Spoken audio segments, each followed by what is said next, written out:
കുമ്പസാരങ്ങൾ കൂടി കടന്നു പോകേണ്ടതാണ് ക്രിസ്തീയ ജീവിതം.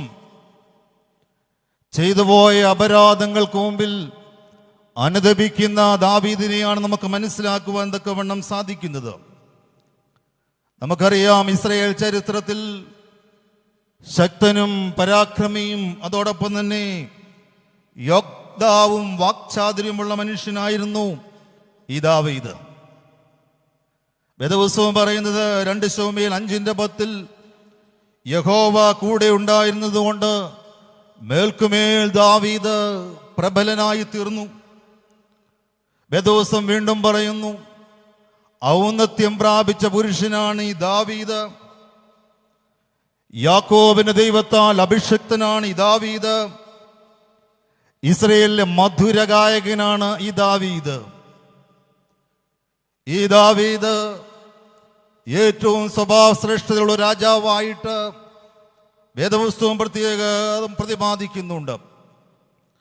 എന്നെ കേൾക്കുന്ന ദൈവജനമേ, സംഭവിച്ചു പോയ അപരാധത്തിനു മുമ്പിൽ നുറുകിയ ഹൃദയത്തോടുകൂടി തൻ്റെ പാപത്തെ ഏറ്റുപറയുന്ന ഒരു മനുഷ്യനാണ് ഈ ദാവീദ്.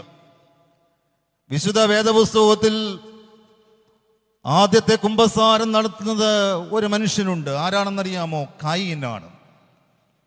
ഉൽപ്പത്തി പുസ്തകം 4-ാം അധ്യായം അതിന്റെ 13-ാം വാക്യത്തിൽ തന്റെ സഹോദരനെ കൊന്നതിന് ശേഷം കായീൻ പറയുന്ന ഒരു വാക്യമുണ്ട്, ദൈവമേ, എൻ്റെ കുറ്റം പൊറുപ്പാൻ കഴിയുന്നതിനേക്കാൾ വലിയതാകുന്നു. ദൈവമേ, എൻ്റെ കുറ്റം പൊറുപ്പാൻ കഴിയുന്നതിനേക്കാൾ വലിയതാകുന്നു. വിശുദ്ധ വേദപുസ്തകത്തിലെ ആദ്യത്തെ കുമ്പസാരം ഒരു കൊലപാതകയുടേതാണ്. നമുക്കറിയാം, ക്രിമിനൽ കുറ്റങ്ങളുടെ കണക്ക് പുസ്തകത്തിൽ അല്ലെങ്കിൽ ക്രിമിനൽ കുറ്റങ്ങളുടെ പീനൽ കോഡിൽ ഒത്തിരി കുറ്റങ്ങൾ ചെയ്തിട്ടുള്ളൊരു മനുഷ്യനാണ് ഈ ദാവീദ്. ഒന്നാമത്തെ ദാവീദിന്റെ പാപം എന്ന് പറയുന്നത് ഊരിയാവ് എന്ന് പറയുന്ന പാവപ്പെട്ട മനുഷ്യന്റെ ഭാര്യയെ കൈവശമാക്കി, മാത്രമല്ല യുദ്ധക്കളത്തിൽ വച്ച് ആ മനുഷ്യനെ കൊല്ലുകയാണ്. ദൈവത്തിന്റെ ആത്മാവ് തന്നിൽ നകന്നുപോയി എന്ന് മനസ്സിലാക്കിയ ദാവീദ് അനുദപിക്കുന്ന അനുതാപത്തിന്റെ സങ്കീർത്തനമാണ് 51-ാം സങ്കീർത്തനം. അത് ദ ഫസ്റ്റ് സിൻ ഓഫ് ദാവീദ്. അവിടെ ദാവീദ് ചെയ്തു പോയ അപരാധത്തിന് മുമ്പിൽ നിലവിളിക്കുകയാണ്. എന്താ നിലവിളിക്കുന്ന? ദൈവമേ, ഇപ്പോൾ പാപം എൻ്റെ മുമ്പിൽ ഇരിക്കുകയാണ്. ഒരു കാലഘട്ടത്തിൽ ദാവീദ് പറഞ്ഞു, യഹോവ എൻ്റെ മുമ്പിൽ വച്ചിരിക്കുന്നത് കൊണ്ട് ഞാൻ ഭയക്കുകയില്ല. ഇന്ന് ദാവീദ് പാപം ചെയ്തതിനു ശേഷം പറയുകയാണ്, ദൈവമേ, ഇപ്പോൾ എൻ്റെ മുമ്പിൽ നിൽക്കുന്നത് പാപമാണ്. നമുക്കറിയാം, വളരെ സങ്കടത്തോടുകൂടി ദൈവസന്നിധിയിൽ മാപ്പപേക്ഷിക്കുന്ന ദാവീദ്. ഇവിടെ നമ്മൾ വായിക്കുന്നത് ദാവീദിന്റെ 2ാമത്തെ പാപമാണ്. ഈ 2ാമത്തെ പാപവും തുടർന്ന് നടത്തുന്ന സത്യകുമ്പസാരവുമാണ് നാം വായിച്ചു കേട്ടത്. നമുക്കേവർക്കും അറിയാം, ഇസ്രായേലിലെ രാജസ്ഥാനം ഉറപ്പിക്കുവാൻ തക്കവണ്ണം ദാവീദ് നടത്തിയ പടയോട്ടങ്ങൾ.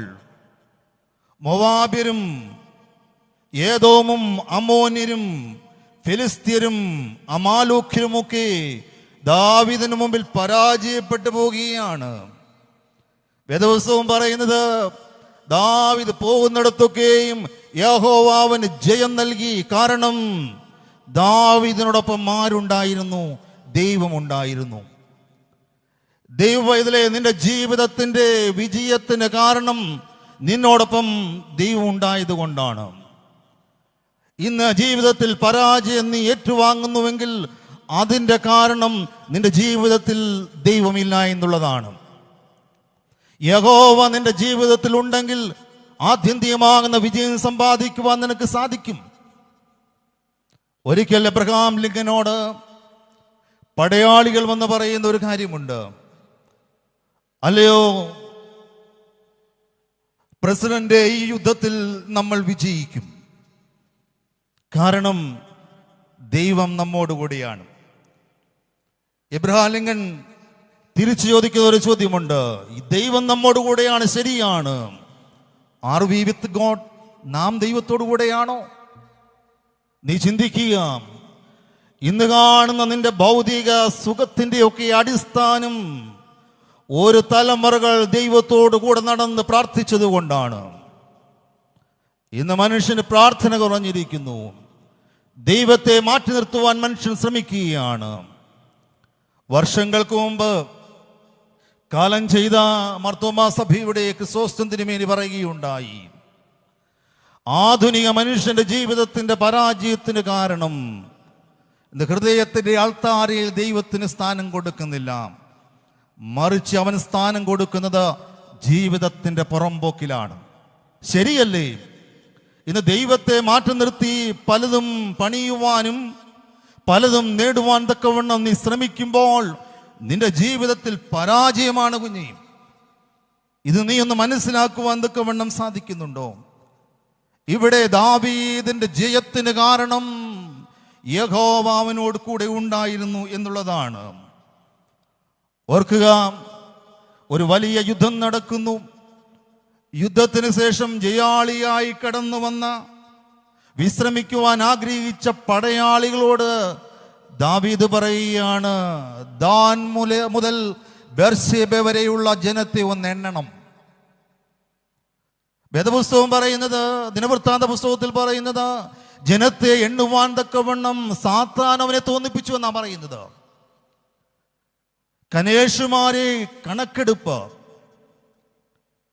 ജനത്തെ എണ്ണുവാൻ തക്കവണ്ണം സാത്താൻ അവനെ തോന്നിപ്പിച്ചു. സേനാപതിയായ യോവാബ് പറയുന്നുണ്ട്, അങ്ങൊരിക്കലും ജനത്തെ എണ്ണരുത്.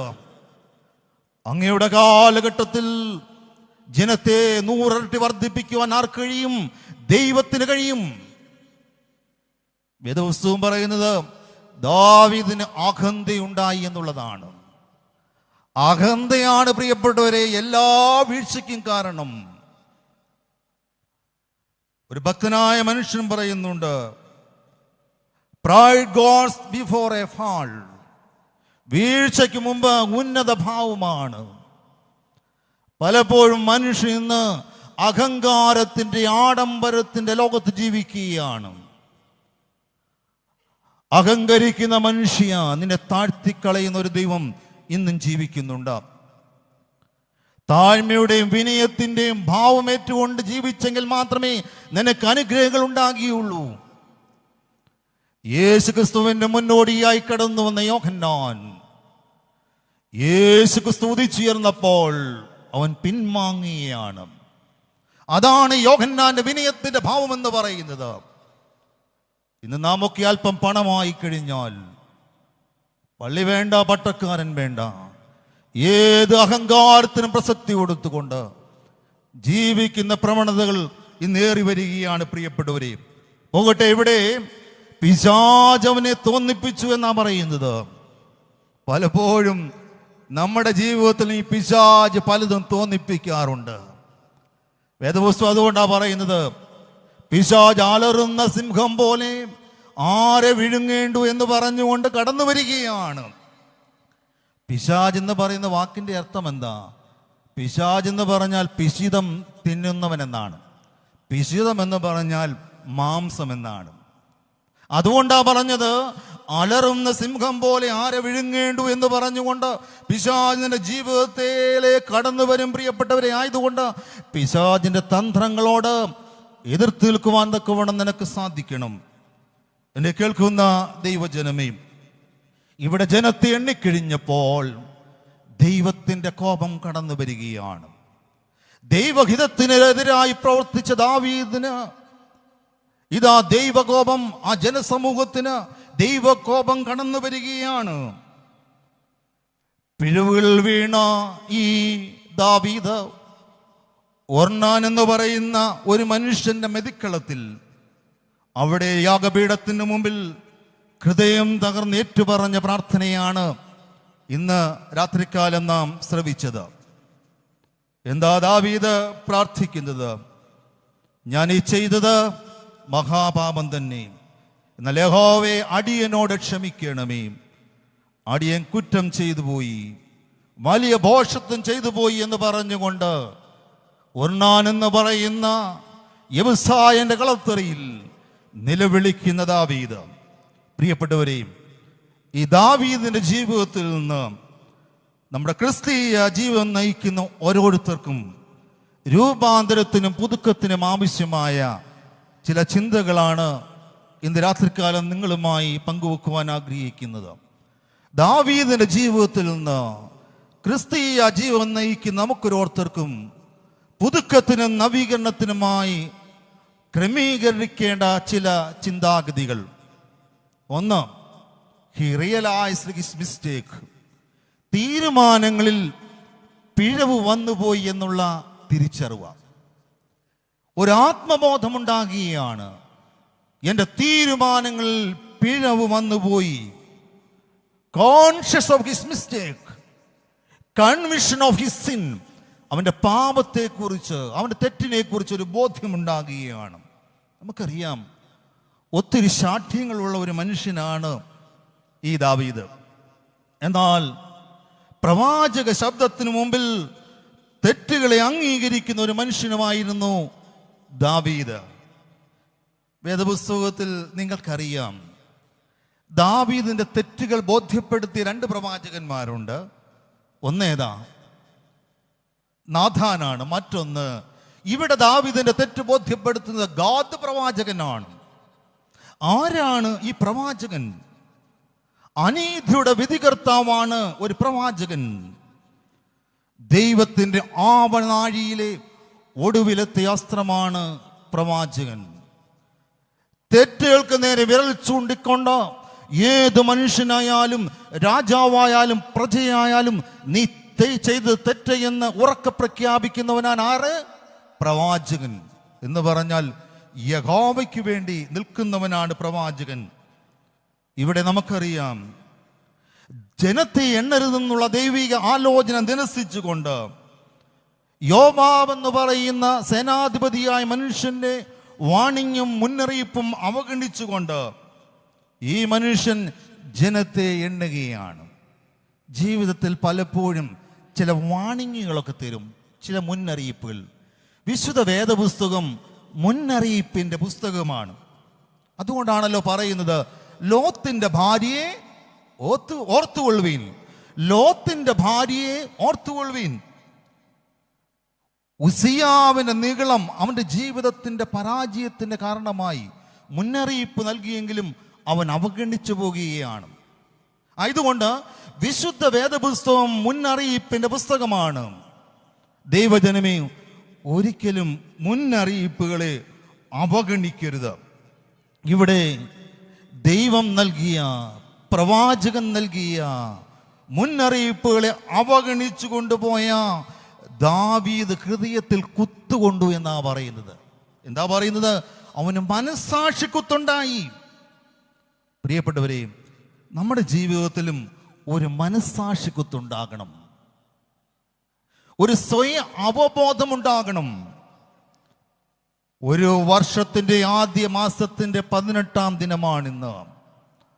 ചെയ്തു പോയ അപരാധങ്ങൾക്ക് മുമ്പിൽ മനസ്സാക്ഷിക്കുത്തോടുകൂടി, ഒരു സ്വയ അവബോധത്തോടുകൂടി ദൈവസന്നിധിയിൽ കടന്നു വരുവാൻ നിനക്ക് സാധിക്കുമോ? ഇവിടെ പരിശുദ്ധാത്മാവ് ദാവീദിന്റെ പാപത്തെക്കുറിച്ച് ബോധ്യപ്പെടുത്തുകയാണ്. അതുകൊണ്ടാണ് വേദപുസ്തകം പറയുന്നത്, പരിശുദ്ധാത്മാവ് പാപത്തെക്കുറിച്ചും ന്യായവിധിയെക്കുറിച്ചും ബോധ്യം നൽകുമെന്ന്. എന്നെ കേൾക്കുന്ന ദൈവജനമേ, ഇവിടെയും ഈ ദാവീദിന് സ്വയബോധമുണ്ടാകുകയാണ്, ഒരു സെൽഫ് കോൺഷ്യസ്, ആഴമായ പാപബോധം. നമ്മുടെ ജീവിതത്തിലും ഈ പെരുന്നാളിലേക്ക് കടന്നു വരുമ്പോൾ നമുക്കുണ്ടാകേണ്ടത് ആഴമായ ഒരു പാപബോധമാണ്. Conviction of sin. പലപ്പോഴും നമുക്കാർക്കും ഇല്ലാത്തത് ഇത് തന്നെയാണ്. ദൈവസന്നിധിയിൽ ചെയ്തു പോയ അപരാധങ്ങൾക്ക് മുമ്പിൽ ഒരു സത്യകുമ്പസാരം നടത്തുവാൻ പലപ്പോഴും നമുക്ക് സാധിക്കുന്നില്ല. ഈ പാപബോധം ഉണ്ടാകണമെങ്കിൽ ഒന്നാമതുണ്ടാകേണ്ടത് സ്വയബോധമാണ്, അതായത് സെൽഫ് കോൺഷ്യസ്. അതുകൊണ്ട് ഒരു ഭക്തനായ മനുഷ്യൻ പറയുന്നുണ്ട്, self conscious leads to sin conscious. എന്താ സ്വയബോധം എവിടേക്കാ നയിക്കുന്നത്? പാപബോധത്തിലേക്ക്. വീണ്ടും അദ്ദേഹം പറയുകയാണ്, ഈ പാപബോധം, sin conscious leads to God's conscious എന്ന് പറഞ്ഞാൽ സ്വയബോധം പാപബോധത്തിലേക്കും പാപബോധം ദൈവബോധത്തിലേക്കും നമ്മെ നയിക്കും. പ്രിയപ്പെട്ടവരെയും, ദൈവബോധമുള്ളവനെ ഈ പാപബോധം ഉണ്ടാകുകയുള്ളൂ. ചിലർക്കൊക്കെ എന്ത് പാപം ചെയ്താലും പാപത്തെക്കുറിച്ചൊരു ബോധമില്ല പ്രിയപ്പെട്ടവരെ.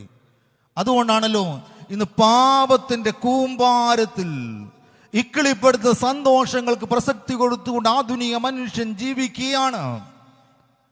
കേരളത്തെക്കുറിച്ച് പറയുന്നത് അധാർമികതയുടെ നാടെന്നാണ്. അധാർമികത കൊടുകുത്തി വാഴുന്ന ഒരു കാലഘട്ടത്തിലാണ് ഞാനും നിങ്ങളും ജീവിക്കുന്നത്. പ്രിയപ്പെട്ടവരെ, നമുക്കൊരു പാവബോധം ഉണ്ടാകണം. വിശുദ്ധനായ ജോൺ ന്യൂട്ടൻ തൻ്റെ ജീവിതത്തിൻ്റെ സായാഹ്നവേളയിൽ അദ്ദേഹം പറയുകയാണ്, എനിക്ക് എപ്പോഴും 2 ചിന്തകൾ മാത്രമാണ്. ഒന്ന്, ഞാനൊരു പാപിയാണ്. 2, ദൈവം എന്നെ രക്ഷിച്ചു. ഈ ബോധം നമുക്കുണ്ടാകണം. ഒരു പുതുവർഷം കാണുവാൻ തക്കവണ്ണം ഇടയായത് ദൈവം നമ്മെ രക്ഷിച്ചത് കൊണ്ടാണ്. അല്ല നമ്മുടെ കരുണയോ നമ്മുടെ കഴിവോ നമ്മുടെ സാമർത്ഥ്യമോ ഒന്നുമില്ല. ദ ഗ്രേസ് ഓഫ് ഗോഡ്, ദൈവത്തിന്റെ ദാനവും ദൈവത്തിന്റെ കൃപയുമാണ്. പ്രിയപ്പെട്ടവരെ, ഇന്ന് ആധുനിക മനുഷ്യൻ ഒത്തിരി തെറ്റുകളുടെ കുമ്പാരത്തിൽ ജീവിക്കുകയാണ്. അശുദ്ധിയിലും മായാമോഹത്തിലും ഇക്കിളിപ്പെടുന്ന സന്തോഷങ്ങൾക്കും പ്രസക്തി കൊടുത്തുകൊണ്ട് ജീവിക്കുമ്പോൾ അവിടെ നിന്ന് ഒരു ബദൽ സംസ്കാരം പണിതുയർത്തേണ്ടത് ആവശ്യമാണ്. കുളത്തിൽ കിടക്കുന്ന മനുഷ്യന് പാപത്തിന്റെ വെള്ളത്തിന്റെ ഭാരം വലിയ ഭാരമല്ല, അല്ലേ? എന്നാൽ ഒരു കുടം വെള്ളം ചുമന്നുകൊണ്ട് അവൻ പുറത്തേക്ക് വരുമ്പോൾ ആ വെള്ളത്തിന്റെ ഭാരം ഒരു വലിയ ഭാരമാണ്. പാപത്തിന്റെ അഗാധ ഗർത്തങ്ങൾ ജീവിക്കുന്ന മനുഷ്യന് പാവബോധമില്ല പ്രിയപ്പെട്ടവരെ. ആയതുകൊണ്ട് നമുക്കൊരു മനസാക്ഷിക്കുത്ത് ആവശ്യമാണ്. ഈ പെരുന്നാൾ ഉണ്ടാകേണ്ട ഒരനുഭവം, ഒരു സിൻ കോൺഷ്യസ് മനസാക്ഷിക്കുത്ത്. ഞാൻ ഡിഗ്രിക്ക് പഠിച്ച ഒരു നോവലാണ് മാക്ബത്ത്. ഷേക്സ്പിയറിന്റെ മനോഹരമായ ഒരു നോവലാണ്. ഡങ്കൻ എന്ന് പറയുന്ന രാജാവിനെ വധിക്കുവാൻ ലേഡി മാക്ബത്ത് ഒത്തിരി കുരുട്ടുബുദ്ധികൾ പറഞ്ഞു കൊടുക്കുകയാണ്. ഒത്തിരി കുരുട്ടുബുദ്ധികൾ. പ്രിയപ്പെട്ടവരെ, അങ്ങനെ അവസാനം ഈ രാജാവിനെ വധിക്കുകയാണ്. രാജാവിനെ വധിച്ചതിനു ശേഷം ഈ മാക്ബത്തിന് ഒരു മനസ്സാക്ഷിക്കുത്തുണ്ടാകുകയാണ്. അദ്ദേഹം നോക്കുന്നിടത്ത് ബ്ലഡ്, രക്തം. കൈകൾ നോക്കിയപ്പോൾ അവിടെ രക്തം, നിൽക്കുന്നിടത്ത് രക്തം. ഈ മക്ബത്ത് മനസാക്ഷിക്കുത്തുണ്ടായി പറയുകയാണ്, all the perfumes of the Arabia will not sit on my little hand. അറബിയൻ നാട്ടിലെ എല്ലാ സുഗന്ധ വസ്തുക്കൾ കൊണ്ടുവന്നാലും എൻ്റെ കൈകളെ വെടിപ്പാക്കുവാൻ തക്കവണ്ണം സാധിക്കുകയില്ല. പ്രിയപ്പെട്ടവരെ, ഇത് ഒരു മനസാക്ഷിക്കുത്താണ്. നമ്മുടെ ജീവിതത്തിൽ ഉണ്ടാകേണ്ടത് ഈ ഒരു മനസാക്ഷിക്കുത്താണ്. ഈ ഇടയ്ക്ക് ഞാൻ വായിച്ച ഒരു പുസ്തകത്തിൽ ജോൺ ഗിൽബർട്ട് എന്ന് പറയുന്ന ഒരു മനുഷ്യൻ വിശുദ്ധനായി തീർന്നതിന്റെ ചരിത്രം പറയുന്നുണ്ട്. ജോൺ ഗിൽബർട്ടിന്റെ സഹോദരനെയും ഒരു മനുഷ്യൻ കടാര കൊണ്ട് കുത്തിക്കൊല്ലുകയാണ്.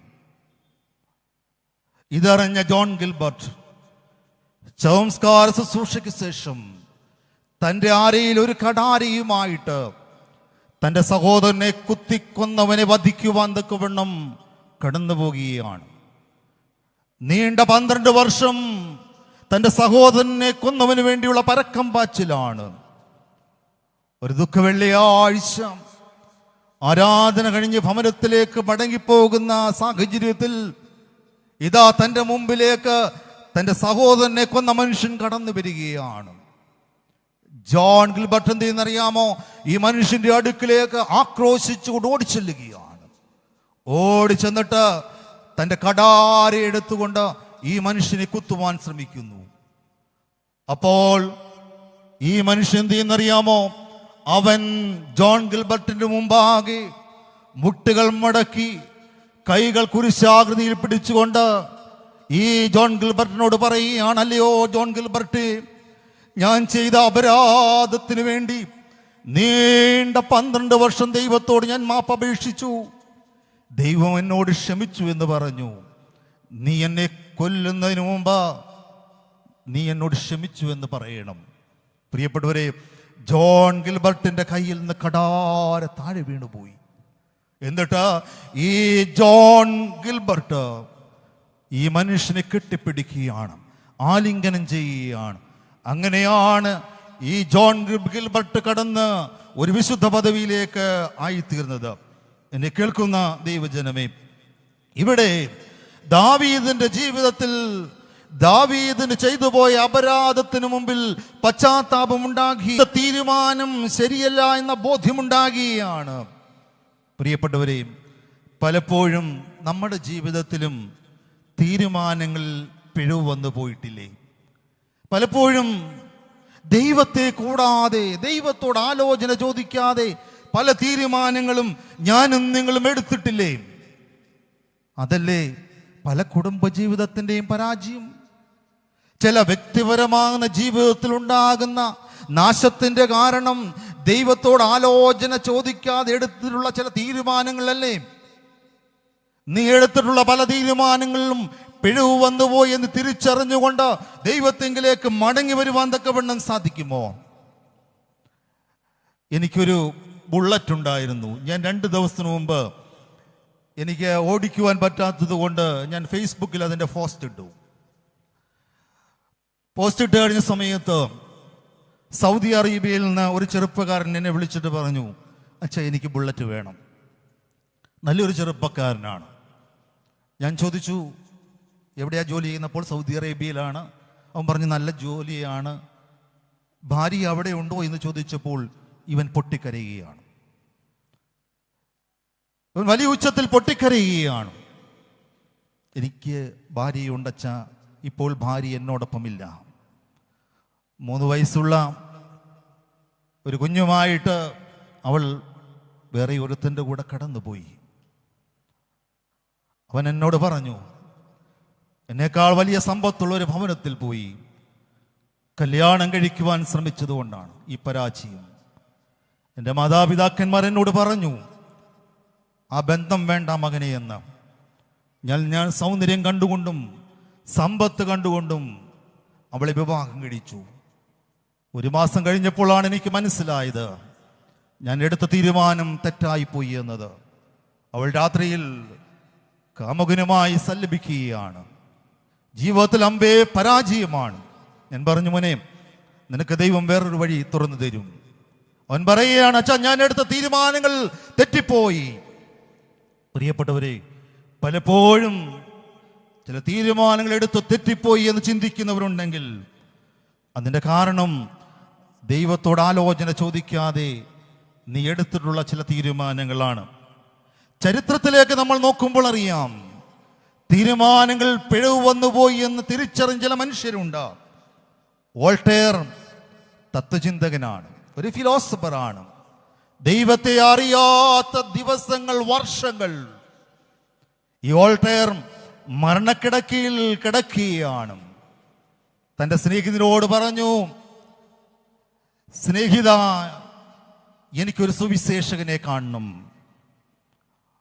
ഒരു സുവിശേഷകൻ വന്ന് ദൈവത്തിന്റെ വചനം അറിയിച്ചതിന് ശേഷം എനിക്ക് മരിച്ചാൽ മതി.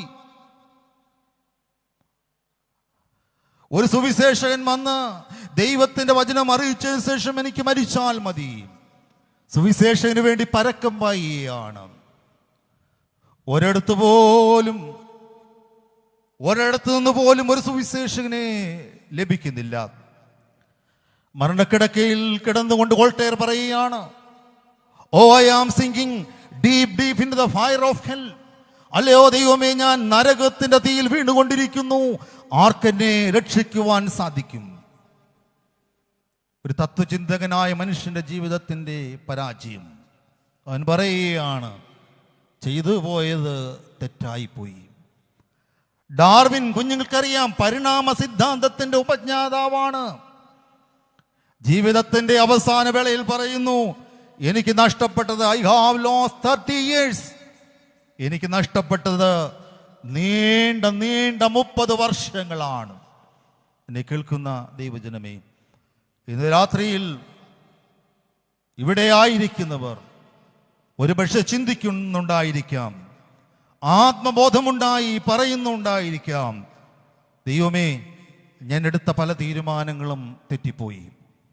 എന്നെ കേൾക്കുന്ന ദൈവജനമേ, ഒരു തീരുമാനമെടുക്കുന്നതിന് മുമ്പ് ദൈവത്തോട് ആലോചന ചോദിക്കണം. നിന്റെ ജീവിതത്തിൻ്റെ പരാജയത്തിന് കാരണം എന്താണെന്നറിയാമോ? ദൈവത്തോട് ആലോചന ചോദിക്കുന്നില്ല എന്നുള്ളതാണ്. എത്രയോ കുടുംബ ജീവിതങ്ങളാണ് തകർന്നുകൊണ്ടിരിക്കുന്നത്. എന്താ സംഭവിക്കുന്നത്? ദൈവത്തിന്റെ സ്വന്തം നാടായ കേരളം ഇന്ന് വിവാഹമോചനത്തിൽ 1-ാം സ്ഥാനത്താണ്. കാലം ചെയ്ത അന്തോണി സിനിമേനി പറയാറുണ്ടായിരുന്നു, ഞങ്ങൾ അച്ഛന്മാരോട് പറയും, ഞാൻ ഏറ്റവും കൂടുതൽ ലെറ്റർ പരിശുദ്ധ ബാവാതിരും എനിക്ക് റെക്കമെൻഡ് ചെയ്യുന്നത് വിവാഹമോചനത്തിന് വേണ്ടിയാണ്. തിരുമേനി കൂട്ടിച്ചേർക്കും, നല്ലൊരു കുമ്പസാരം ഇല്ലാത്തത് കൊണ്ടാണ്, നല്ലൊരു കൗൺസിലിങ്ങും നല്ലൊരു കുമ്പസാരവും ഇല്ലാത്തത് കൊണ്ടാണ്. എന്നെ കേൾക്കുന്ന ദൈവജനമേ, പിഴവ് വന്നുപോയി എന്ന് തിരിച്ചറിഞ്ഞ ദാവീദ് അനുദപിച്ചു. ദാവീദിനെ പോലെ നമുക്കും അനുദപിക്കുവാൻ സാധിക്കുമോ? പിതാക്കന്മാർ പാടുന്നു, അയ്യോ കഷ്ടമെനിക്കെൻ്റെ സമയവുമെല്ലാം പോയല്ലോ. എന്താ? എൻ പാപം ഭൂമിയിലെ പൊടിയേക്കാളനവധിയത്രേ. നിന്നടിയാരുടെ നേരെ നിൻ കൃപയുടെ വാതിലടയ്ക്കരുതേ.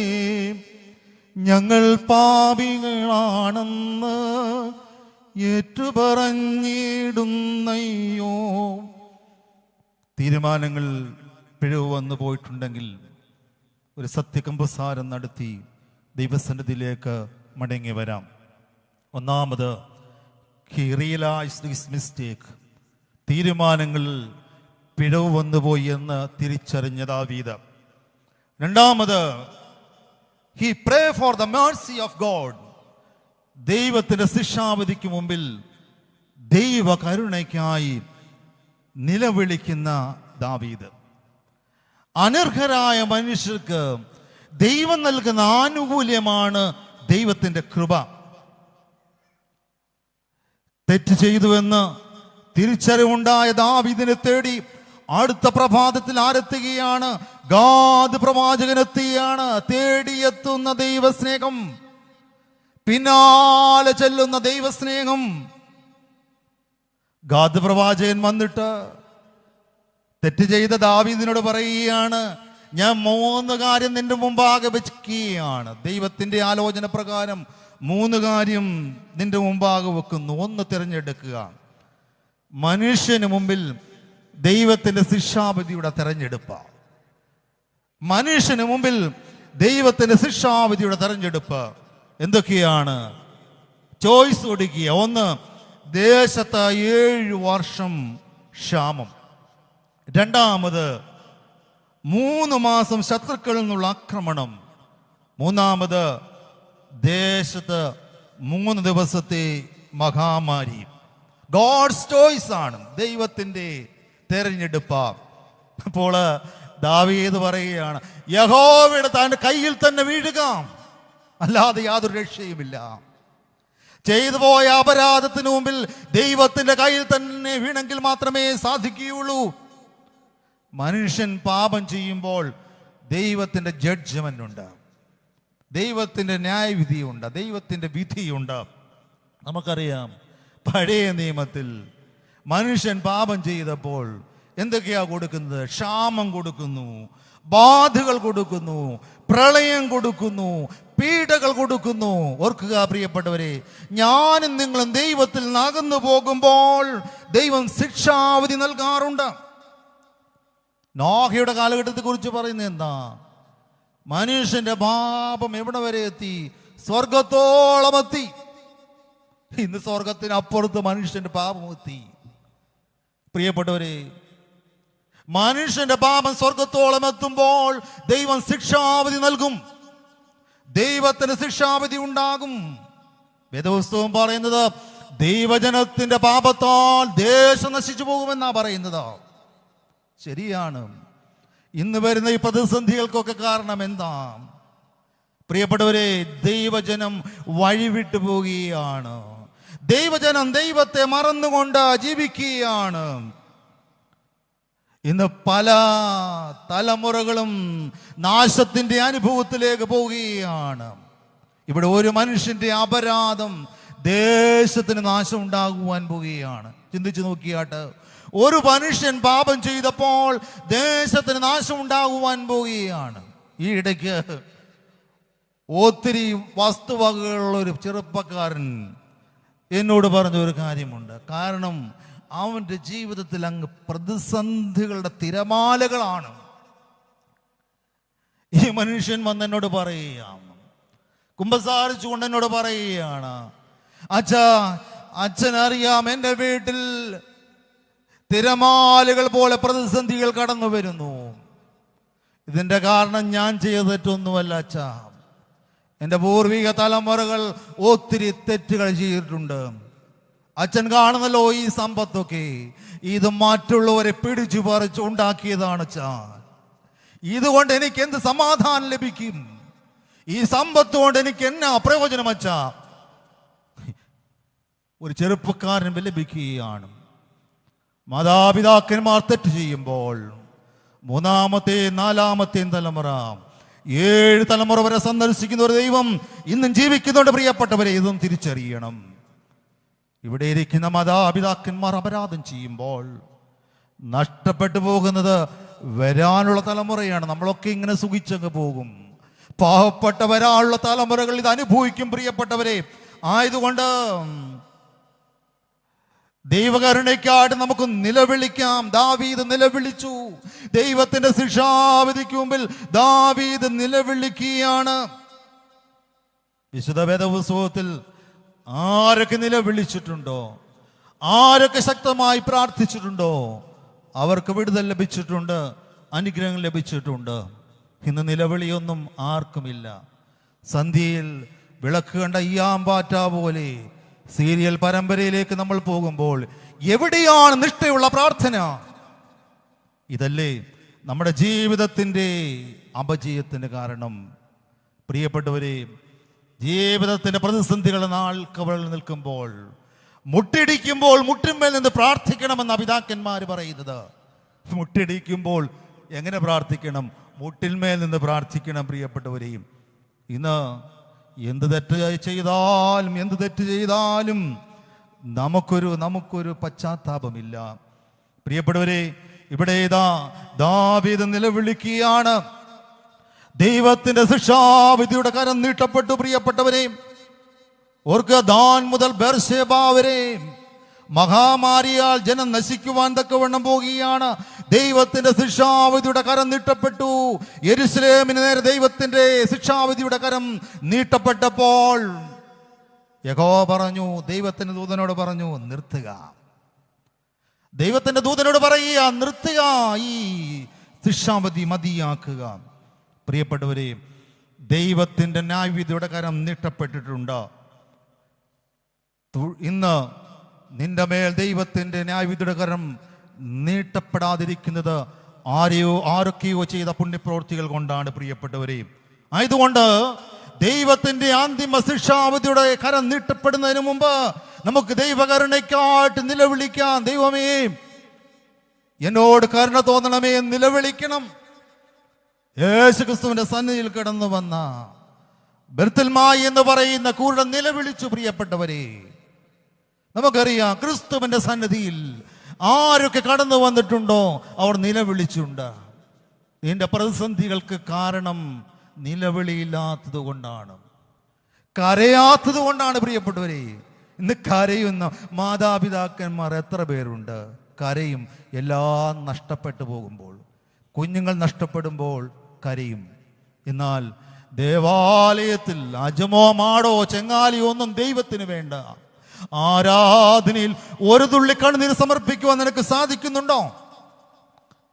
ഇവിടെ ദാവീദ് നിലവിളിച്ചപ്പോൾ ദൈവം അനുതപിച്ചു. പ്രിയപ്പെട്ടവരെ, ആയതുകൊണ്ട് നമുക്കൊന്ന് അനുതപിക്കാം.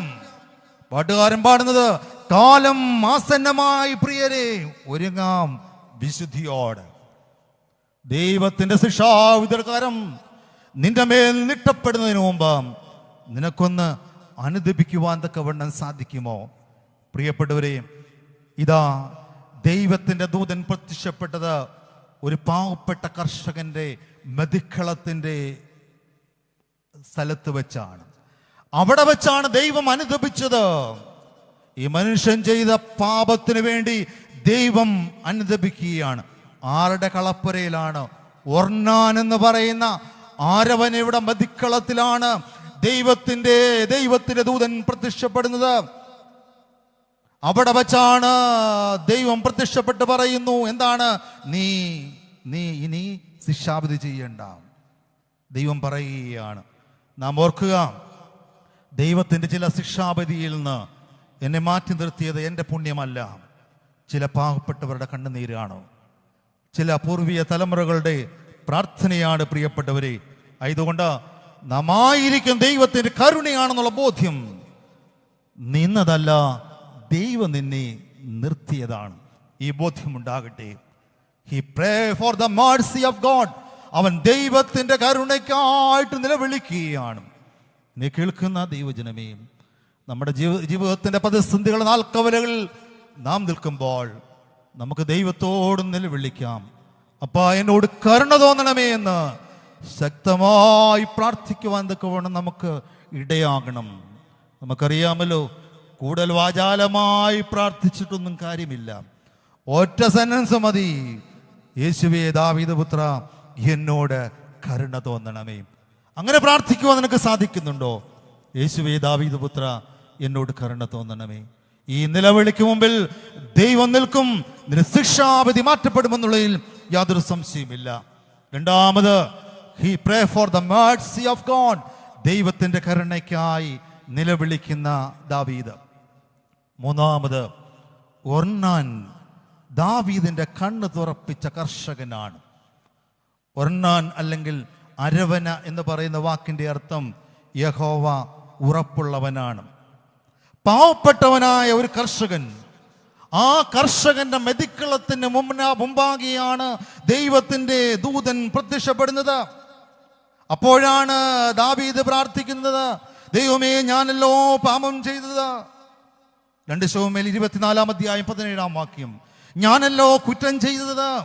ഈ ആടുകൾ എന്ത് ചെയ്തു? നിന്റെ കൈകൾ എനിക്കും എൻ്റെ പ്രതിഭവനത്തിനും വിരോധമായിരിക്കട്ടെ. യെരൂശലേമിന് നേരെ ഊരിപ്പിടിച്ച വാളുമായി ആകാശത്തിനും ഭൂമിക്കും മധ്യ നിൽക്കുന്ന ദൈവദൂതനെ കണ്ട് ദാവീദ് മൂപ്പന്മാര് സാഷ്ടാംഗം വീഴുകയാണ്, പ്രാർത്ഥിക്കുകയാണ്.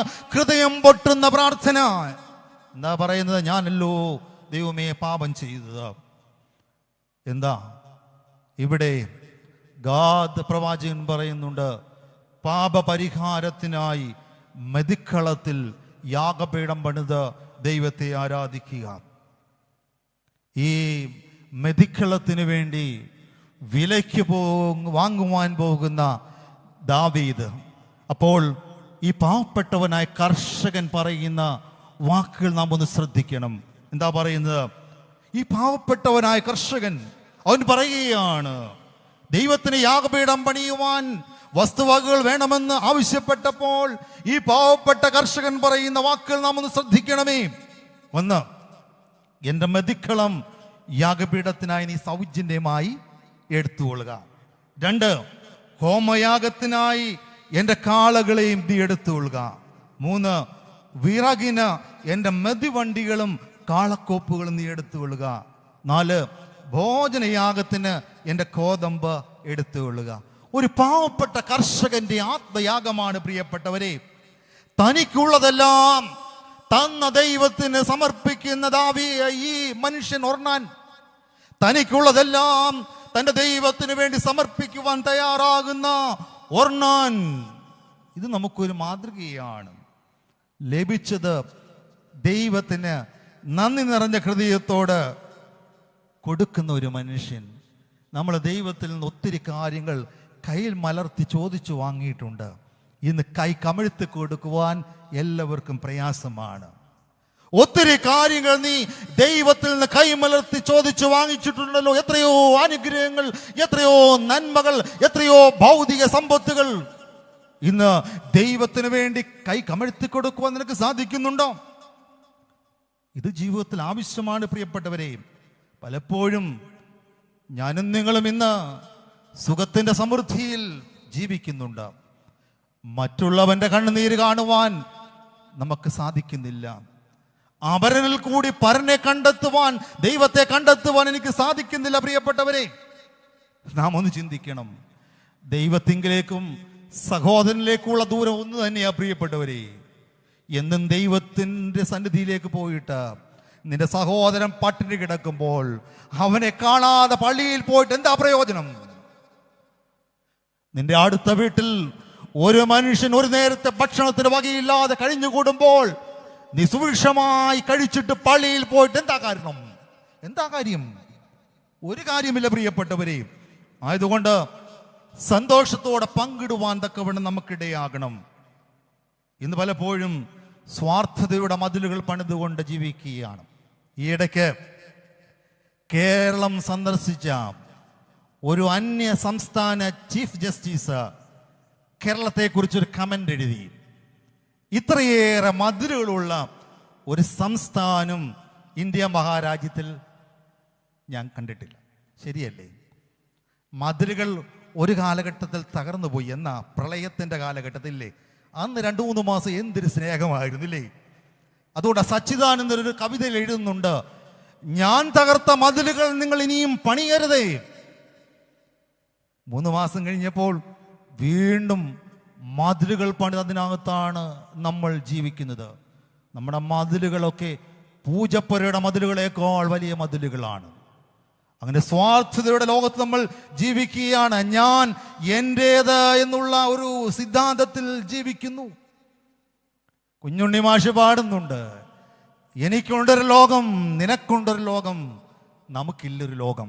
ശരിയാണ്, എനിക്കൊരു ലോകമുണ്ട്, സ്വാർത്ഥതയുടെ ലോകം. നിനക്കൊരു ലോകമുണ്ട്, നിന്റേതായ ലോകം. എന്നാൽ നമുക്കൊരു ലോകമില്ല. ശരിയല്ലേ? വിശുദ്ധനായ ലൂക്കോസിന്റെ സുവിശേഷം 12-ാം അധ്യായത്തിൽ ഒരു മനുഷ്യന് വിളവുകൾ ഇഷ്ടംപോലെ ലഭിച്ചു. അവൻ പറയുകയാണ്, ഞാൻ തിന്നും, ഞാൻ കുടിക്കും, ഞാൻ ആനന്ദിക്കും. എപ്പിക്യൂരിയൻ സിദ്ധാന്തമാണ്. അവനോട് ദൈവം പറഞ്ഞു, മുടാ, ഈ രാത്രിയിൽ, ടുനൈറ്റ്, ഈ രാത്രിയിൽ നിന്റെ ആത്മാവിനെ നിന്നോട് ചോദിച്ചാൽ നീ ഒരുക്കി വെച്ചതൊക്കെ ആർക്കാകും? എന്നെ കേൾക്കുന്ന ദൈവജനമേ, ആയതുകൊണ്ട് ലഭിച്ചതിന് ദാനമായി ദൈവത്തിന് കൊടുക്കണം. മലാഖി പ്രവാചകന്റെ പുസ്തകം 3-ാം അധ്യായം 10-ാം വാക്യത്തിൽ പറയുന്ന, ദശാംശം മുഴുവനും ഭണ്ഡാരത്തിൽ കൊണ്ടുപോയിടുക, ആകാശത്തിന് കിളിവാത് തുറന്ന് ദൈവം നിന്നെ അനുഗ്രഹിക്കും. എത്ര പേരുണ്ട് ദശാംശം കൊടുക്കുന്നവര്? ഞാൻ നേരത്തെ സേവനമനുഷ്ഠിച്ച ഒരു പള്ളി ട്രസ്റ്റി വന്ന് കുറേ ആഴ്ചകൾ എന്നോട് പരാതി പറഞ്ഞു, അച്ഛാ, ഈ കുറേ ആഴ്ചകളിലായിട്ട് ഈ നോട്ടിൻ്റെ പകുതി മാത്രമേ കാണിക്ക കിട്ടുന്നുള്ളൂ. 1-ാമത്തെ ആഴ്ച പറഞ്ഞപ്പോൾ ഞാൻ പറഞ്ഞു 5 രൂപയുടെ പകുതിയാണ്. 1-ാമത്തെ ആഴ്ച എന്നോട് വന്ന് പറഞ്ഞപ്പോൾ ഞാൻ പറഞ്ഞു, അച്ചായം വിഷമിക്കേണ്ട, അടുത്ത ആഴ്ച അതിൻ്റെ പകുതി കിട്ടും. തീർച്ചയാണ്, അടുത്ത ആഴ്ച അതിൻ്റെ പകുതി കിട്ടി. അങ്ങനെ കുറേ ആഴ്ചകളായപ്പോൾ ഞാൻ പള്ളിയിൽ പറഞ്ഞു, ഇത് ശരിയായ ഒരു നടപടിയല്ല എന്ന്. ദൈവത്തിന് കൊടുക്കുവാൻ പലപ്പോഴും നമുക്ക് താല്പര്യമില്ല. ശബരിമലയിൽ പോകുന്ന അയ്യപ്പ ഭക്തന്മാർ പറഞ്ഞൊരു കാര്യമുണ്ട്. ശബരിമലയുടെ വാതിക്കൽ എത്തിക്കഴിയുമ്പോൾ അവിടെ ഒരു ഫെഡറൽ ബാങ്കിൻ്റെ ബ്രാഞ്ചുണ്ട്. ഈ അയ്യപ്പ ഭക്തന്മാർ എന്ന് പറഞ്ഞാൽ കേരളത്തിന് പുറത്തുനിന്ന് വരുന്ന അയ്യപ്പ ഭക്തന്മാരൊക്കെ ചെയ്യുന്നത് എന്തറിയാമോ? അവരുടെ കയ്യിലുള്ള പഴയ നോട്ടുകളൊക്കെ കൊണ്ടുപോയി ഈ ഫെഡറൽ ബാങ്കിൽ കൊടുത്തിട്ട് പുതിയ നോട്ടുകൾ വാങ്ങിക്കും. എന്തിനാ? അയ്യപ്പന് സമർപ്പിക്കേണ്ടത് ഊനമില്ലാത്തതാണ്, പുതിയതായിരിക്കണം. ഇന്ന് നമ്മൾ ഏറ്റവും കീറിപ്പറഞ്ഞ നോട്ട് കൊണ്ടുപോയില്ലേ പള്ളിയിൽ ഇടുകയുള്ളൂ. എത്രയോ ട്രസ്റ്റിയോട് ചോദിച്ചാൽ അറിയാം, എത്രയോ കീറിപ്പറഞ്ഞ നോട്ടുകൾ ഈ പള്ളിയിൽ ഇരിപ്പുണ്ടെന്ന്. കൂമ്പാരം പോലെ ഇരിപ്പുണ്ട്. നമുക്കറിയാം, നമ്മുടെ കുഞ്ഞുങ്ങൾക്ക് സ്കൂളിൽ പോകുമ്പോൾ 50 രൂപ കൊടുത്തു വിടും, എന്തെങ്കിലുമൊക്കെ വാങ്ങിച്ചു. എന്നാൽ പള്ളിയിൽ ഇന്നും കിലുങ്ങുന്ന 1 രൂപ കൊടുത്തു വിടുന്ന ആൾക്കാരുണ്ട്. പെരുമ്പഴക്കാർ നല്ല ആൾക്കാർ, എനിക്കറിയാം. ഞാൻ പറഞ്ഞു വന്നത്, ദൈവത്തിന് കൊടുക്കുവാൻ പലപ്പോഴും നമുക്ക് താല്പര്യമില്ല. ഏറ്റവും മോശമായിട്ടുള്ളതിന് നമ്മൾ ദൈവത്തിന് കൊടുക്കും. കാശിന് വിലയുള്ളത് എവിടാണെന്നറിയാമോ? ചന്തയിൽ വിലയില്ല, തുണിക്കടയിൽ വിലയില്ല, സ്വർണ്ണക്കടയിൽ വിലയില്ല. എവിടാ വിലയുള്ളത്? പള്ളിയിലാണ്. നിങ്ങൾ തന്നെ പറഞ്ഞു, പള്ളിയിലാണ് കാശിന് വിലയുള്ളത്. പള്ളിക്ക് കൊടുക്കണമെന്ന് പറഞ്ഞാൽ പിന്നെ വലിയ ബുദ്ധിമുട്ടാണ് പ്രിയപ്പെട്ടവരെ. ആയതുകൊണ്ട് ഇവിടെ ഈ ഒർണാൻ എന്ന് പറയുന്ന മനുഷ്യൻ, ഈ പാവപ്പെട്ട മനുഷ്യൻ നമുക്ക് മുമ്പിൽ ഒരു മാതൃകയായി, ഒരു റോൾ മോഡലായി നിൽക്കുകയാണ്. അവന് ലഭിച്ചതൊക്കെ എന്താണ്? ദൈവത്തിന് ദാനമായി നൽകിയാണ്. നീ ദൈവത്തിൽ നിന്ന് ഒത്തിരി ചോദിച്ചു വാങ്ങിയിട്ടില്ലേ? പ്രത്യുപകാരമായി ദൈവത്തിന് കൊടുക്കുവാൻ നിനക്ക് സാധിക്കുന്നുണ്ടോ? എല്ലാം ദൈവത്തിൻ്റെ ദാനമാണ്. പറഞ്ഞു തീരാത്ത ദാനം നിമിത്തം ദൈവത്തിന് സ്തോത്രം അർപ്പിക്കാം. യാഗപീഠത്തിൻ്റെ അരികിലേക്ക് കടന്നു വരുമ്പോൾ സമർപ്പിക്കുവാൻ തക്കവണ്ണം നമുക്കിടയാകേണ്ടത് ആവശ്യമാണ്. മൂന്നാമത്, ഒർണാൻ ഈ ദാവീദിന്റെ കണ്ണ് തുറപ്പിച്ച കർഷകനാണ്. എത്രയോ പാവപ്പെട്ട മനുഷ്യർ അവരുടെ ഇല്ലായ്മയിൽ നിന്ന് ദൈവത്തിന് കൊടുക്കുന്നുണ്ട്. അതല്ലേ വിധവയുടെ ചെല്ലിക്കാശില്ലേ? അവളുടെ ഇല്ലായ്മയിൽ നിന്ന് ദൈവത്തിന് കൊടുക്കുകയാണ്. അങ്ങനെ കൊടുക്കുന്ന എത്രയോ മനുഷ്യരുണ്ട്. എനിക്കറിയാം എത്രയോ മനുഷ്യരുണ്ട്. ഞാനും സജീവനുമൊക്കെ പട്ടമേറ്റിട്ട് 10-29 വർഷമായി. ഒത്തിരി ഇടവുകൾ സേവനം അനുഷ്ഠിച്ചിട്ടുണ്ട്. ഒന്നുമില്ലായ്മയിൽ നിന്ന് എത്രയോ സന്തോഷത്തോട് കൊടുക്കുന്ന എത്രയോ മനുഷ്യരുണ്ട്. സന്തോഷത്തോട് കൊടുക്കുന്നവനെ ദൈവം അനുഗ്രഹിക്കുമെന്നാണ് പറയുന്നത്. അതുകൊണ്ട് ഇതെല്ലാം ദൈവം നിനക്ക് ദാനമായി നൽകിയതാണ്. അതിന് പ്രത്യുപകാരമായി ദൈവത്തിന് നൽകുവാൻ തക്കവണ്ണം ഇടയാകട്ടെ. നാലാമതൊരു ചിന്ത കൂടി പങ്കുവെച്ചുകൊണ്ട് എൻ്റെ ദൈവവചന ശുശ്രൂഷയിൽ നിന്ന് വിരമിക്കുന്നതാണ്. മെതിക്കളത്തിൽ യാഗപീഠം പണിത് ദൈവത്തെ ആരാധിക്കുന്ന ദാവീദ്. മെതിക്കളത്തിൽ ദൈവീയ യാഗപീഠം പണിതുകൊണ്ട് ദൈവത്തെ ആരാധിക്കുന്ന ദാവീദ്. ദൈവിക വിടുതൽ ലഭിക്കുവാൻ ദാവീദ് എന്താ ചെയ്യുന്നത്? യാഗപീഠം പണിത് ദൈവത്തെ ആരാധിക്കുന്നു. വിശുദ്ധ വേദപുസ്തകത്തിൽ 13 പിതാക്കന്മാർ ദൈവം നടത്തിയ വിധങ്ങൾക്കും വഴികൾക്കും നന്ദി നിറഞ്ഞ ഹൃദയത്തോട് യാഗപീഠം പണിതുകൊണ്ട് ദൈവത്തെ ആരാധിച്ചിട്ടുണ്ട്. ആദ്യമേ യാഗപീഠം പണിത് ദൈവത്തെ ആരാധിച്ച മനുഷ്യനാരാ? അബ്രഹാം അല്ല, നോഹയാണ്. രണ്ടാമത് അബ്രഹാമാണ്. അങ്ങനെ 13 പിതാക്കന്മാർ ദൈവം നടത്തിയ വിധങ്ങൾക്ക് നന്ദി നിറഞ്ഞ ഹൃദയത്തോടെ യാഗപീഠം പണിതുകൊണ്ട് ദൈവത്തെ ആരാധിക്കുന്നുണ്ട്. ഇവിടെ ദാവീദ് വിലയ്ക്ക് വാങ്ങിയ സ്ഥലത്ത് എന്ത് ചെയ്യുന്നറിയാമോ? യാഗപീഠം പണിയാണ്. 2 ശമൂവേൽ 24 അധ്യായത്തിൽ പറയുന്നത് 50 ശേക്കൽ വെള്ളി എന്നാണ്.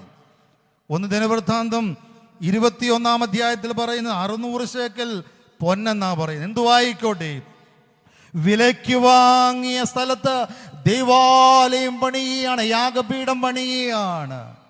പ്രിയപ്പെട്ടവരെ, അതുകൊണ്ടാ വിശുദ്ധ കുർബാനയിൽ നമ്മൾ പാടുന്നുണ്ട്, യെബൂസായന്റെ കള്ളത്തറയിൽ കർത്താവേ തിരുഹിതമാർന്ന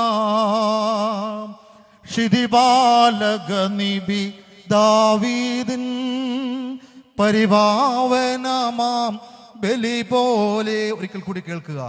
യെബൂസായന്റെ കള്ളത്തറയിൽ കർത്താവേ തിരുഹിതമാർന്ന ക്ഷിതിപാലക നിബി ദാവീദിൻ പരിഭാവനമാം ബലി പോലെ. യെബൂസായന്റെ കളത്തറയിലാണ് ദാവീദ് യാഗപീഠം പണിയുന്നത്. അവിടെയാണ് ശലോമോൻ ജെറുസലേം ദേവാലയം പണിതത്. ഓർക്കുക, ഈ ജെറുസലേം ദേവാലയം ഇപ്പോൾ നിൽക്കുന്നത് എവിടെയാണ്? ഈ യെബൂസായന്റെ കളത്തറയിലാണ്. എന്നോടൊപ്പം ഹോളി ലാൻഡിൽ വന്നിട്ടുള്ളവരൊക്കെ ഉണ്ട്. അവിടെ സ്ഥലം കണ്ടു കാണും. ഞാൻ 10-15 പ്രാവശ്യം പോയിട്ടുണ്ട്. പ്രിയപ്പെട്ടവരെ, ഇവിടെയാണ്, അതായത് ദാവീദ് വില കൊടുത്തു വാങ്ങിയ സ്ഥലത്താണ് പിന്നെ ശലോമോൻ ദൈവത്തിന് വേണ്ടി യാഗപീഠം പണിയുന്നത്. ഇവിടെ യാഗപീഠം പണിത് ദൈവത്തെ ആരാധിക്കുന്നു. ദാവീദിന്റെ ജീവിതത്തിന്റെ പുനഃസമർപ്പണത്തിന് നിമിഷങ്ങളാണ്. ദൈവത്തിന്റെ നിരുപമമായ കരുതലിനും പാപപരിഹാരത്തിനുമായി നന്ദി അർപ്പിച്ച് യാഗപീഠം പണിത് ആരാധിക്കുന്ന ദാവീദ്. പ്രിയപ്പെട്ടവരെ, നമ്മുടെ രൂപാന്തരത്തിനും പുതുക്കത്തിനുമായി നമുക്ക് ക്രിസ്തുവിൻ്റെ യാഗപീഠമുണ്ട്. അതാണ് ഈ ദേവാലയത്തിലെ ബലിപീഠം. അത് കാൽവറി എന്ന് പറയുന്ന യാഗപീഠമാണ്. അത് യവസായിന്റെ കളത്തറയാണ്. അത് ഒർണാന്റെ മതിക്കളമാണ്. ആ മതിക്കളത്തിന്റെ അരികിലേക്ക് നമുക്കൊന്ന് കടന്നു വരാം. അത് യെശയ്യാവ് കണ്ട വിശുദ്ധി എന്ന യാഗപീഠമാണ്. പ്രിയപ്പെട്ടവരെ, ആയതുകൊണ്ട് എബ്രായ പുസ്തകത്തിൽ പറയുന്നു, കരുണ ലഭിപ്പാനും കൃപ പ്രാപിപ്പാനുമായി എവിടെ കടന്നു വരണം? കൃപാസനത്തിന്റെ അടുക്കിലേക്ക് കടന്നു വരണം. അതുകൊണ്ടാണല്ലോ പാട്ടുകാരൻ പാടുന്നത്, ദിനവും മനാമേ തൽസമയം വൻ കൃപകൾ പ്രാപിപ്പാൻ അതിധൈര്യമായി കൃപാസനത്തിൽ അന്തികത്തിൽ ചെന്നു നീ. അതിധൈര്യമായി കൃപാസനത്തിൽ അന്തികത്തിൽ ചെന്നു നീ. എന്നെ കേൾക്കുന്ന ദൈവജനമേ, നിന്റെ ജീവിതത്തിന്റെ പ്രതിസന്ധികളിൽ നീ ഓടി വരേണ്ടത് ഈ യാഗപീഠത്തിന്റെ സന്നിധിയിലേക്കാണ്. കുരുകില് ഒരു വീടും വിവൽ പക്ഷി കുഞ്ഞുങ്ങൾക്കൊരു കൂടും കണ്ടെത്തിയിരിക്കുന്നു. എന്താണ്? യഹോവയുടെ യാഗപീഠങ്ങളെ തന്നെ. ദാവീദ് പറയുന്നു, യഹോവയുടെ ആലയത്തിലേക്ക് പോകാമെന്ന് പറഞ്ഞപ്പോൾ ഞാൻ സന്തോഷിച്ചു. പ്രിയപ്പെട്ടവരെ, നിന്റെ ജീവിതത്തില് നീ കടന്നു വരേണ്ടത് ദൈവത്തിന്റെ യാഗപീഠത്തിന്റെ അരികിലേക്കാണ്. പരിപരുത്ത യാഥാർത്ഥ്യങ്ങൾ നടുവിൽ നീ നിലവിളിക്കേണ്ടത് ദൈവത്തിന്റെ യാഗപീഠത്തിനരികിലാണ്. ഒരു ശമാശൻ വിവാഹം കഴിഞ്ഞു. പട്ടം കൊടുക്കി തിരുമേനി ഡയറിയിൽ കുറിച്ചു. അമ്മ വിധവയാണ്. ഹസ്ബൻഡ് മരിച്ചിട്ട് 25 വർഷമായി. അങ്ങനെ ഇരിക്കുകയാണ്. അമ്മയ്ക്ക് ശരീരത്ത് മൊത്തം വേദനയാണ്. അങ്ങനെ ഹോസ്പിറ്റലിൽ ചെന്ന് പരിശോധിച്ചപ്പോൾ വിദഗ്ധമായ പരിശോധനയിൽ മനസ്സിലായി അമ്മയ്ക്ക് ക്യാൻസറാണ്. അതും സെക്കൻഡറി സ്റ്റേജ് കഴിഞ്ഞു. അങ്ങനെ ഇരിക്കെ ഈ അമ്മയുമായിട്ട് ഈ ശമാശൻ തിരുമേനിയുടെ അടുക്കൽ പോവുകയാണ്. അമ്മയെടുത്ത് കാര്യം പറഞ്ഞില്ല. തിരുമേനി എടുത്ത് എന്ന് പറഞ്ഞിട്ട് ഇപ്രകാരം പറയുകയാണ്, തിരുമേനി എൻ്റെ പട്ടം കൂടെ മാറ്റി വെക്കണം. കാരണം എൻ്റെ പട്ടം കൂടെ തലേ ദിവസമാണ് എൻ്റെ അമ്മയ്ക്ക് ഓപ്പറേഷൻ ചെയ്യിച്ചിരിക്കുന്നത്. ആയതുകൊണ്ട് എൻ്റെ പട്ടം കൂടെ മാറ്റി വെക്കണം. ഈ അമ്മച്ചി പറയുകയാണ്, തിരുമേനി എൻ്റെ മകൻ്റെ പട്ടം കൂടെ മാറ്റി വെക്കേണ്ട കാര്യമില്ല. എനിക്ക് എന്ത് വന്നോട്ടെ, ഞാൻ മരിച്ചു പോയിക്കോട്ടെ. എൻ്റെ മകൻ്റെ പട്ടം കൂടെയും ആദ്യ കുർബാനയും കണ്ടതിന് ശേഷം എനിക്ക് ഹോസ്പിറ്റലിൽ പോയാൽ മതി. പ്രിയപ്പെട്ടവരെ, അമ്മച്ചിയുടെ നിർബന്ധപ്രകാരം പട്ടം കൂടെ ശനിയാഴ്ച നടത്തുന്നു. ഞായറാഴ്ച ആദ്യ കുർബാന. ദേവാലയത്തിന്റെ ഫ്രണ്ടിൽ ഒരു കസേരയിൽ ഈ അമ്മച്ചി വന്നിരിക്കുകയാണ്. അച്ഛൻ വിശുദ്ധ കുർബാന അർപ്പിക്കുന്ന അവസരത്തില് ഈ അമ്മച്ചി കരഞ്ഞു പ്രാർത്ഥിക്കുകയാണ്, എൻ്റെ ദൈവമേ, എൻ്റെ അച്ഛൻ്റെ കയ്യിലിരിക്കുന്ന ക്രിസ്തുവിന്റെ ശരീരരക്തങ്ങളിൽ നിന്ന് ദൈവത്തിന്റെ കൃപ എൻ്റെ തലകളിലേക്ക് വന്ന് ഒഴുകണമേ. ഉറക്കം നിലവിളിച്ച് കരയുകയാണ്. എൻ്റെ അച്ഛൻ്റെ കയ്യിലിരിക്കുന്ന ശരീരരക്തങ്ങളിൽ നിന്ന് പരിശുദ്ധാത്മാവിന്റെ കൃപകൾ എൻ്റെ ശരീരത്തിലേക്കൊന്ന് വന്ന് കവിഞ്ഞൊഴുകണമേ. കുർബാന പടിഞ്ഞാറോട്ട് എഴുന്നള്ളിച്ചപ്പോഴും ഈ കുർബാനയെ നോക്കിക്കൊണ്ട് അമ്മ കൈകൾ കൂപ്പി നിലവിളിച്ചു പറയുകയാണ്, അല്ലയോ തിരുശരീരക്തമേ, നീ എന്നിലേക്കൊന്ന് പ്രവഹിപ്പിക്കണമേ. പ്രിയപ്പെട്ടവരെ, 2 നാൾ കഴിഞ്ഞ് ഹോസ്പിറ്റലിൽ ചെന്നപ്പോൾ ഈ അമ്മയുടെ ക്യാൻസർ പരിപൂർണമായി മാറിപ്പോയി. ഇതാണ് വിശുദ്ധ കുർബാനയുടെ ശക്തി. ഞാൻ പലപ്പോഴും പറയാറുണ്ട്, വിശുദ്ധ കുർബാനയ്ക്ക് നിൽക്കുമ്പോൾ യാഗപീഠത്തിലേക്ക് നോക്കണം. ചിലരൊക്കെ താഴോട്ടാണ് നോക്കുന്നത്. താഴോട്ട് നോക്കുന്ന ജീവി ഏതാ? മൃഗമാലേ. പലപ്പോഴും ആൾക്കാർക്ക് അറിയത്തില്ല. അച്ഛൻ കുർബാന പടിഞ്ഞാറോട്ട് എഴുന്നള്ളുമ്പോൾ നിന്റെ സങ്കടങ്ങൾ ആ തിരുശരീരങ്ങളിലേക്കൊന്ന് സംവദിക്കുവാൻ തക്കവണ്ണം നിനക്കിടയാകണം. പലപ്പോഴും കുനിഞ്ഞു നിൽക്കുക, മണ്ണിലോട്ട് നോക്കിയിട്ട് എന്നാ കാര്യം? ഈ മണ്ണ് നമ്മെ രക്ഷിക്കുമോ? മണ്ണിൽ നിന്നുകൊണ്ട് വിണ്ണിലേക്ക് നോക്കുവാനാണ്, ദൈവത്തിങ്കിലേക്ക് നോക്കുവാനാണ് ഈ നട്ടൽ ഇങ്ങനെ തന്നിരിക്കുന്നത്. പ്രിയപ്പെട്ടവരെ, ഓർക്കുക, ഒരു സംഭവം കൂടി ഞാൻ പറഞ്ഞുകൊള്ളട്ടെ. ഞാൻ ഇടയ്ക്ക് കുവൈറ്റിൽ 8 നോമ്പിന്റെ കൺവെൻഷന് പോയി. 4 ദിവസം എനിക്ക് പ്രസംഗമുണ്ടായിരുന്നു. പ്രസംഗം കഴിഞ്ഞ് ഒരു ദിവസം കുർബാന ഞാൻ അർപ്പിച്ചു. അർപ്പിച്ചതിന് ശേഷം ഒരു മനുഷ്യൻ എന്നോട് ഒന്ന് പറയുക, അച്ഛാ, ഞാൻ 1 വർഷമായി എനിക്ക് സ്ട്രോക്ക് വന്നിട്ട് നന്നായിട്ട് സംസാരിക്കുവാൻ സാധിക്കുകയില്ലായിരുന്നു. ഇന്ന് ഈ കുർബാനയിൽ എനിക്ക് മിറക്കിൾ സംഭവിച്ചു. ഞാൻ ചോദിച്ചു, എന്നാ പറ്റിയത്? അദ്ദേഹം എന്നോട് പറയുക, ഞാൻ കുർബാന അനുഭവിച്ച അച്ഛൻ കണ്ടല്ലോ, ഞാൻ കുർബാന അനുഭവിച്ചിട്ട് ആ കുർബാന വിഴുങ്ങിയില്ല. എന്നിട്ട് ഞാൻ ദേവാലയത്തിന് മുമ്പിൽ വന്ന് നിന്നു. അച്ഛൻ കുർബാന പടിഞ്ഞാറോട്ടുകൾ എഴുന്നള്ളിച്ചു കൊണ്ടുവന്നല്ലോ. ആ സമയത്ത് ഞാൻ ഈ കുർബാന എൻ്റെ നാവിൽ വെച്ച് അങ്ങോട്ടും ഇങ്ങോട്ടും അമ്മാനമാട്ടി. എന്നിട്ട് ഞാൻ പറഞ്ഞു, എൻ്റെ ദൈവമേ, എൻ്റെ നാവിൻ്റെ ബന്ധനം വന്നഴിക്കണമേ. തിരിച്ച് അച്ഛൻ യാഗപീഠത്തിലേക്ക് പോയപ്പോൾ ഞാനത് വിഴുങ്ങി. അച്ഛാ, എനിക്കിപ്പോൾ പരിപൂർണമായ വിടുതൽ ലഭിച്ചു. പ്രിയപ്പെട്ടവരെ, ഇതാണ് ഓർത്തഡോക്സ് വർഷിപ്പ് എന്ന് പറയുന്നത്. ഇതിന്റെ മഹാത്മ്യം പലപ്പോഴും മനസ്സിലാക്കുവാൻ എനിക്കും നിങ്ങൾക്കും സാധിക്കുന്നില്ല. എന്നെ കേൾക്കും ദൈവജനമേ, ഇനി നിങ്ങൾ പള്ളിയിലേക്ക് വരുമ്പോൾ കുനിഞ്ഞല്ല നിൽക്കേണ്ടത്, യാഗപീഠത്തെങ്കിലേക്ക് നോക്കണം, വിശുദ്ധ തിരുശരീരങ്ങളിലേക്ക് നോക്കണം. അങ്ങനെ അനുഗ്രഹം ലഭിക്കാത്തവരാരും ഉണ്ടാകുകയില്ല. നിങ്ങളുടെ സങ്കടങ്ങൾ ആ സമയത്തെങ്കിലും ദൈവത്തോടൊന്ന് പറയണം. അത് വിശുദ്ധി എന്ന യാഗപീഠമാണ്.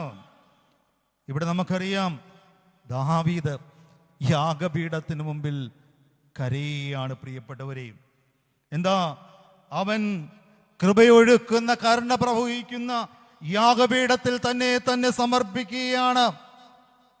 ദാവീദ് സമർപ്പണം നടത്തി ദൈവത്തെ ആരാധിച്ചപ്പോൾ യഹോവ അവന്റെ പ്രാർത്ഥന കേട്ടു. ഹോമയാഗവും സമാധാനയാഗവും അവൻ അർപ്പിച്ചപ്പോൾ യഹോവ അവന്റെ പ്രാർത്ഥന കേട്ടു. ദേശത്തിൽ നിന്ന് ബാധ വിട്ടുമാറി. ദേശത്തിൽ നിന്ന് ബാധ വിട്ടുമാറണമെങ്കിൽ പ്രാർത്ഥിക്കണം. എന്താ പണ്ട് റാസയൊക്കെ ക്രമീകരിച്ച്? എന്തിനാ? ആഘോഷം കാണിക്കാനല്ല. റാസ എന്തിനാ ക്രമീകരിച്ചിരിക്കുന്നത്? ദേശത്തിന് അനുഗ്രഹം ലഭിക്കുവാൻ, ദേശത്തിൻ്റെ ശാപം മാറുവാൻ, ദേശത്തിൽ ബാധകൾ ഒഴിഞ്ഞു മാറുവാൻ. എനിക്കറിയാം, ഈ അച്ഛൻ്റെ സ്ഥലത്തൊക്കെ വസന്തകാല റാസയുണ്ട്. എന്തിനു വേണ്ടി നടത്തുന്നറിയാമോ? ദേശത്തിന് അനുഗ്രഹം ലഭിപ്പാൻ. പത്തനാപുരം സൈഡിലൊക്കെ ചെന്നാൽ അറിയാം. പ്രിയപ്പെട്ടവരെ, അതുകൊണ്ട് ഇവിടെ യഥാർത്ഥമായ വർഷിപ്പ് ആരാധന ദൈവസന്നിധിയിൽ സമർപ്പിച്ചപ്പോൾ ബന്ധനമഴിഞ്ഞു, ബാധകൾ മാറിപ്പോയി. ആരാധനയിൽ ബന്ധനങ്ങൾ അഴിയും, ബാധകൾ മാറിപ്പോകും. പൗലോസും ശീലാസും പ്രാർത്ഥിച്ചപ്പോൾ ചങ്ങലകൾ, ബന്ധനങ്ങൾ ഒഴിഞ്ഞു മാറിയെങ്കിൽ, പ്രിയപ്പെട്ടവരെ, നീ യാഗപീഠത്തിന്മേൽ യഥാർത്ഥമായ വർഷിപ്പ് നടത്തുമ്പോൾ യഥാർത്ഥ ഗ്ലോറി യാഗപീഠത്തിൽ നിന്ന് ഒഴുകി കടന്നു വരും. ഡോക്ടർ പൗലോസ് മാർ ഗ്രിഗോറിയോസ് തിരുമേനി ജോയ് ഓഫ് ഫ്രീഡം എന്ന് പറയുന്ന പുസ്തകത്തിൽ പറയുന്നുണ്ട്, ദൈവത്തിൻ്റെ അനുഗ്രഹങ്ങൾ കവിഞ്ഞൊഴുകുന്ന നിമിഷമാണ് ആരാധന എന്ന് പറയുന്നത്.